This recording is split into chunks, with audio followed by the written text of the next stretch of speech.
You probably worked hard yesterday, and I can almost guarantee the most important thing on your list never moved. Not because you were lazy, not because you got distracted, but because your brain ran a program so convincing, so perfectly designed, that you spent the entire day feeling productive while quietly protecting yourself from the one thing that actually matters. By the end of this video, you will understand exactly how that program works, and the next time it runs, you will recognize it mid-sentence. Let me describe your day. You sat down to work. You had a plan. The plan involved doing the thing, the real thing, the one you have been putting off for 3 days, maybe 3 weeks. You opened your laptop, and then, before you touched it, you checked your email, just quickly, just to make sure nothing urgent came in overnight. 40 minutes later, you were still in your inbox. You told yourself it was necessary. You told yourself you were clearing the decks, getting the small stuff out of the way, so you could focus on the big stuff later. You replied, filed, deleted, archived. You felt the small satisfaction of a number going from 14 down to 0, and then you moved to the next thing on your list. Something small, something completable, something that would take 20 minutes and leave you feeling like you were moving. And then another thing, and another. At some point around 3 p.m, you opened the document. The real one. You stared at it for 11 minutes. You moved one paragraph, you closed it. You told yourself you would do more tomorrow when you had a clearer head. By 5 p.m, your to-do list had 16 items crossed off, but the thing was still sitting exactly where it was at 8 a.m. And here is the part that should bother you. It did not feel like failure, it felt like a full day. That feeling has a name. Psychologists call it the illusion of competence. And it is not a personality flaw. It is not a willpower problem. It is a feature of the human brain that made perfect sense for 99% of human history, and is quietly destroying the most important work of your life right now. To understand why, you have to understand what your brain was actually built to do. Picture your ancestor. Not ancient Rome, not medieval Europe. Before all of that. A human on an open plain in a small group with a specific daily problem. Survive until tomorrow. In that world, the brain that won was the brain that completed things. Fast, visible, concrete. You found food, you ate it, you built a fire, you stayed warm, you finished the task, you lived. Every completed action had an immediate, tangible payoff, and the brain rewarded that completion with a chemical hit that said, yes, more of that, do more of that. That chemical is dopamine. And it did not evolve to measure importance, it evolved to measure completion, which means your brain does not know the difference between replying to an email and finishing a year of work on something that changes your life. Both are finished tasks. Both get the signal. Both feel, from the inside, like winning. Your inbox is not stealing your time. It is renting your ambition one completed task at a time. Now here is where it gets uncomfortable.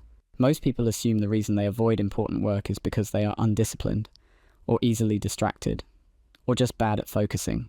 But research on what psychologists call approach avoidance conflict tells a different story. When you sit down to work on something that genuinely matters to you, the business, the book, the project, the thing you actually care about, your brain detects something your inbox never triggers. Risk. Not physical risk. Psychological risk. The possibility that you could put your best effort into something you care about deeply and still fail. That the outcome could say something real about your ability.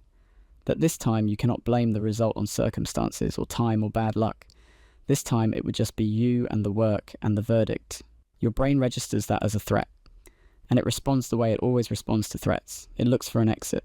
And sitting right next to the terrifying blank document is your inbox, your Slack, your notifications, your to-do list full of small tasks that are completable, risk-free, and guaranteed to deliver a hit the moment you finish them. Your brain is not choosing the inbox because you are weak. It is choosing the inbox because the inbox is safe. Now here is the twist that most productivity advice completely misses. Being busy is not the opposite of procrastination.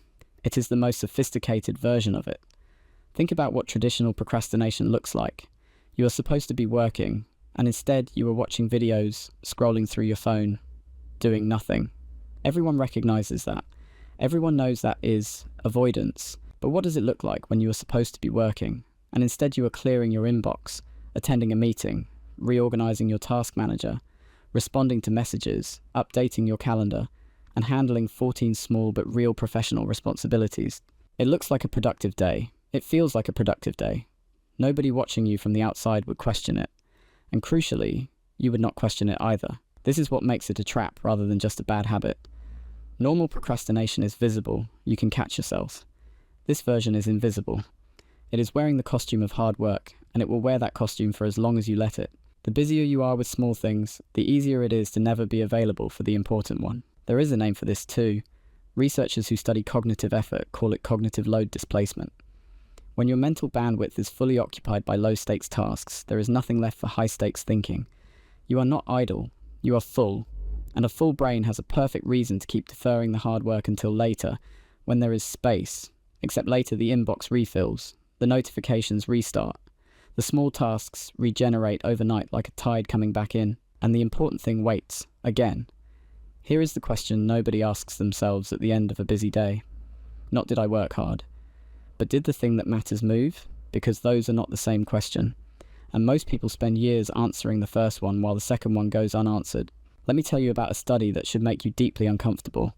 Researchers gave two groups of people a set of tasks. One group was given a mix of small, easy tasks and one large, difficult task.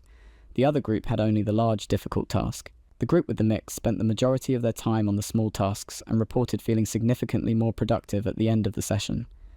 The group with only the large task produced significantly more meaningful output and reported feeling more satisfied at the end of the session. Same amount of time, completely different results, but the busy group felt better while they were working.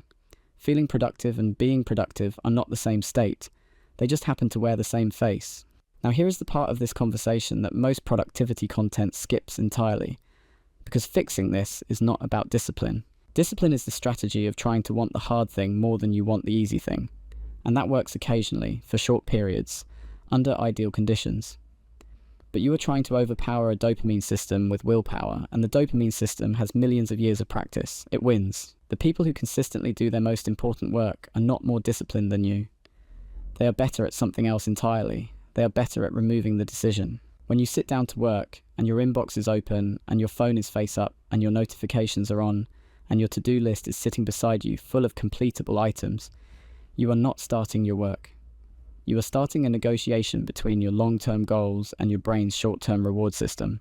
And every single morning you run that negotiation, your brain's short-term reward system has the home advantage. The people who win at deep work do not win the negotiation. They cancel it. They structure their environment so that when they sit down, the only thing available is the hard thing. The inbox is not open yet. The phone is in another room. The notifications are off. There is nothing else to complete. There is no negotiation because there is nothing to negotiate with. They are not more disciplined. They have just stopped making willpower do a job that design should be doing. And here is the final piece, the one that reframes everything. When you do make the hard thing the only available thing, and you sit with the discomfort long enough to actually do it, something shifts. Not immediately, not on day one, but over time your brain starts to associate the meaningful work with the reward.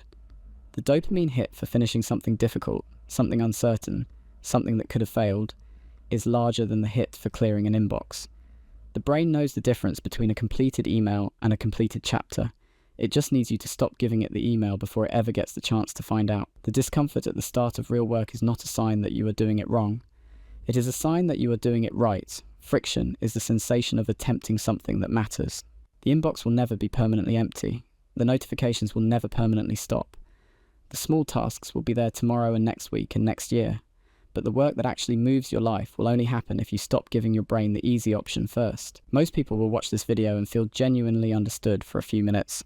They will recognize their day in these descriptions. They will nod along, and then they will close the tab, open their email, and spend the next 6 hours feeling productive. A smaller number will watch it and feel something slightly different. Not motivation, something quieter than that.